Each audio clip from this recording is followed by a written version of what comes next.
What's up, everyone? We have the final patch for set 9. This is going to be 13.17. Some of the highlights is buff to rogues, finally, Strategist Void, Infinity Edge, 4 augments, Malzahar, Renekton, Bel'Veth, Cassante, nerfing Bastion, Targon, Rise, Demacia Crown, and final grab bag. And then they're also adjusting Senna. So I hope Viego is going to be a thing. If you saw my set 9.5 preview, you'll know that they're removing Shadow Owls. And Viego is just left in the dust this set. I'm not going to lie there. His biggest use was being a support unit in Tristana reroll, which is like the most random thing ever. So hopefully he has a spot in this patch somewhere. But system changes loot orbs, so they're going to be experimenting with loot orb changes before the next set. Gray orbs is now being changed from lesser duplicator to lesser duplicator plus 1 gold.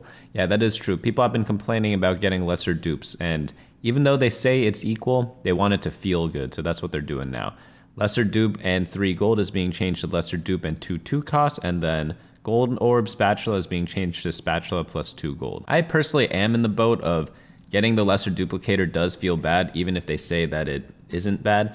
It just doesn't feel good to me. So I'm glad that they're doing this change. Region portals, they're reworking Immortal Bastions. Players now start with 115, Stillwater Hold. Whenever you would be offered an augment, gain a completed item anvil instead. I'm sad that they're removing this. Ah, man. Of note, selecting Stillwater Hold in a lobby with me is still a spam pingable offense. I wish they kept this, because there are some people like me who like the no augment type of game. It's a lot different. You actually have to think, and the whole point of all the portals is to make players actually think, right? Not just go the same comp, but like adjust very slightly. You actually have to think in this one, because it is a lot different. And it was also funny because if you all checked out my stream one time, there was a game where I picked Stillwater Hold and it was like 1 versus 7. It got picked and then this dude quit at stage 3 because he didn't want to play that. So that was pretty funny too. Bug fix, Yorick's Graveyard now correctly grants items on all players' deaths. Yeah, I heard this was bugged too. And now you correctly grant uncraftable emblems and can no longer grant items rolled by Thieves' Gloves. Oh, I didn't know that was a thing either. You can also now correctly grant items that were on the player's items bench. So that's pretty good changes. Yeah, I heard it was bugged. I wasn't sure what it was, but that's what people were telling me. I didn't really notice it. Large changes, large like the new TFT TikTok channel. You mentioned we have a TikTok channel. Okay, I guess we could check that out later. Traits. Oh, by the way, I will be going over like overall thoughts after we read the notes. But I don't really like making too drastic of statements until we've read the whole thing, because sometimes one change is made because another one later on is being changed to kind of complement it as well. But Bastion, Armor, and MR, yeah. Aphelios Bastion, very, very strong. Probably the most dominant comp of last patch, so yeah, glad they're changing it. Bonus, Armor, and MR is being nerfed at 4 Bastion and 6 Bastion. Rogue improved the consistency of Rogue dashes. If Katarina takes damage that brings her to full mana and below the Rogue health threshold, she will dash to the backline before casting. Yes, finally. Rogue, if Katarina already began throwing her daggers before dropping below the Rogue health, resolved her entire spell first before dashing to the backline, instead of dashing to the backline then blinking back to her dagger's positions. Okay, it only took you a whole set to fix this. Maybe I shouldn't be too harsh, but like, the whole point of Rogue was to access backline, and no one played Rogue the entire set. So it's not like it's a thing that they just found out about last week, right? They knew the whole set that Rogue was an issue. No one was playing it, and people were playing NOXUS pretty much every patch. And NOXUS, everyone complained about Katarina doing this. It took them a whole set to fix it. I don't know. They've done a lot of other good stuff. I'm not saying they haven't. I'm not saying they're not working hard, but this one was like so obvious to me, and I'm glad they finally fixed it, I guess. It's just like the last patch. I'm probably not even going to play in the last patch. I'm probably going to play on the PBE server for set 9.5 mostly. So hopefully this change goes into the next set. Well, obviously it will, so we'll probably enjoy it in the next set. Strategist HP shielding is going to be buffed up a little bit. Target heal and shield increase is being decreased at all levels. Void, Baron Nashor power decrease in stage 4 by 5%. And power increase in stage 5 and 6 by 10%. Oh, so they're like making it less of a top 4-ish comp, I'm guessing. Making it a little more, maybe like a 3rd or 6th comp, or like a 2nd or 7th. That's what my guess is from this change. Units tier 1, a buff that will take Malzahar, Malzahar. Okay. For those who didn't know, Malzahar is Mordog's favorite unit, I think, or favorite champion. So maybe that's why they're buffing it. Malzahar Malefic Vision's damage is being buffed at all stages. Will we see a Malzahar reroll? You know, we saw a little bit of Cho'Gath Malzahar reroll. Not too much of it. There's just like maybe like a niche comp in like certain patches. But maybe it could use a little more time to shine. Renekton 600 to 650.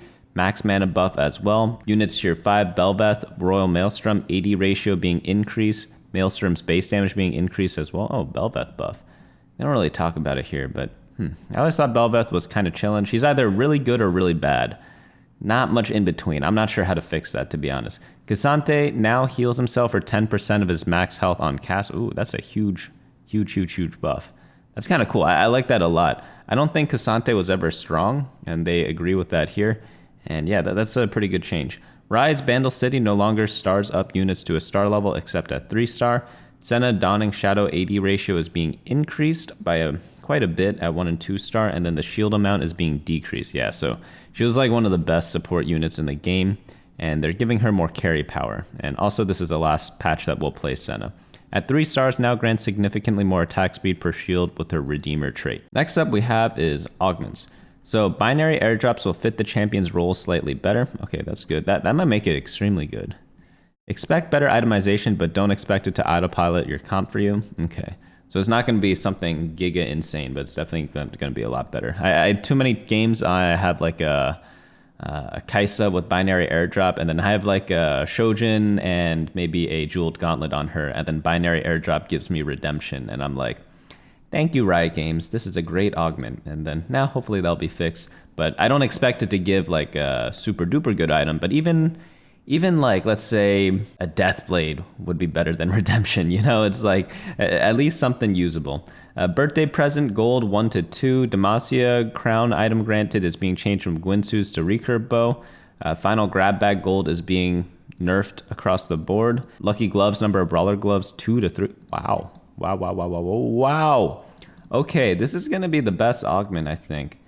Because if you ever have a glove on your bench before you pick this, you just get 4 best in slot items because you build 2 lucky gloves and then you just have 4 best in slot items from it.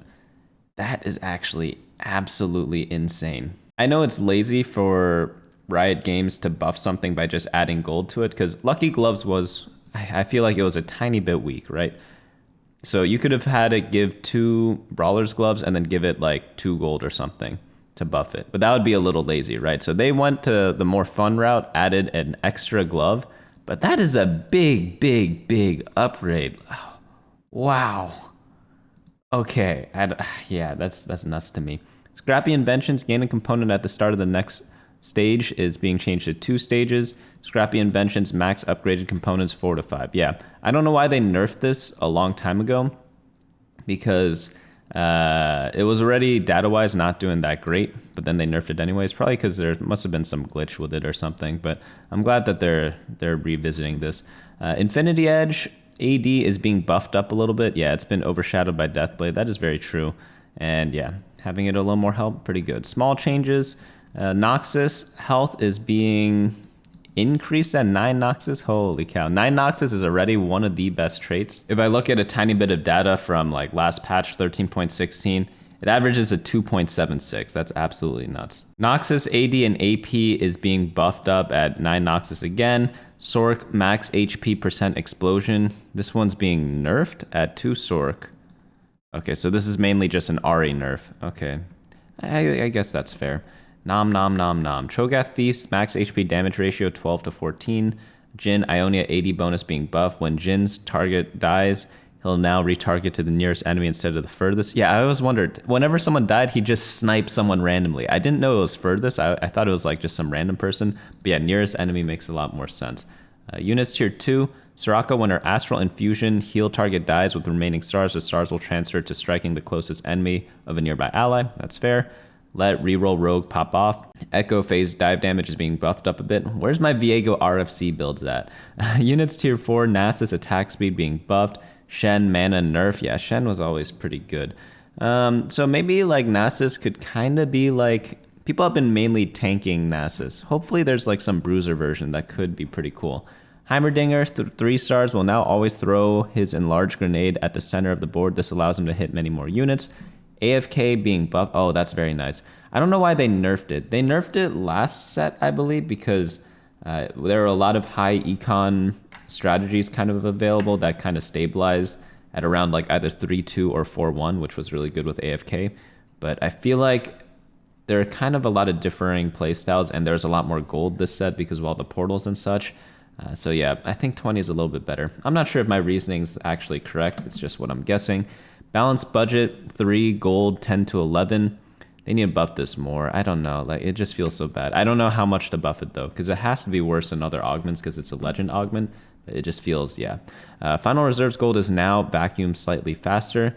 Inconsistency gold granted by the augment is now spawned visibly on your tactician. Radiant relics now grant a magnetic remover. Oh, that's cool. Yeah, that's actually really nice because too many times I have a full item carry and then I'm like, oh, let me radiant a tank item, and then only damage item comes, and then I'm kind of sad. Shimmering Inventor's damage amp is being changed from 8 to 7. Tons of stats. Health is being reduced. Yeah, this was always just a generic good augment, so yeah, nerf it a bit. It's fine. A lot of radiant changes. I'm assuming these are all data checks, so I'm not actually going to look into them because some are just better than others, and hopefully they should be around equal depending on when you actually need it. Double up, don't care about bug fixes. Fix a bug that caused both the Kaiju model in Monsters Attack Arena and the hair for BP Nemesis Nimblefoot Tier 3 to exclusively show the corrupted elements. This fix actually went live in 13.16, but it was not recorded. Units on Tournaments of Soul board no longer missing shadow on some graphics. York Graveyard is good now. Fix a bug where bruisers were not immediately getting the correct amount of bonus health. Cassante no longer remains mana locked for an additional 0.5 seconds after knocking an enemy off the battlefield. Spooky Shops fix a bug where shop highlights would consider enemy units when you fought a ghost army. I did not realize that. Fix a bug that prevented Pandora's Bench and Recombobulator from rolling Rise.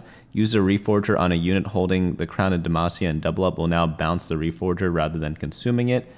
2 pumped up to read. Pumping up 3 now displays the correct value for current attack speed on the augment card. So decently small patch. You know, I thought they were going to go a little crazier.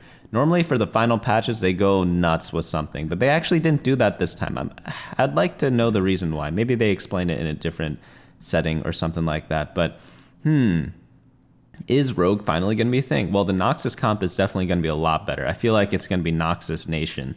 And Katarina actually does something now, I would guess, because that's a pretty big change if the targeting works in the way that they describe. Because imagine Katarina hitting your tank Shen versus Katarina railing on your Aphelios. Wow, that is a very big difference, obviously, right? So I think we're going to be a NOXUS Nation for sure. But yeah, I'll probably come out with a meta snapshot sometime this Friday and also give out some PBE comps to kind of try. That'll be maybe Saturday, I hope. So definitely stay tuned for that. We got a lot of stuff coming for set 9.5, so I hope to see you all there.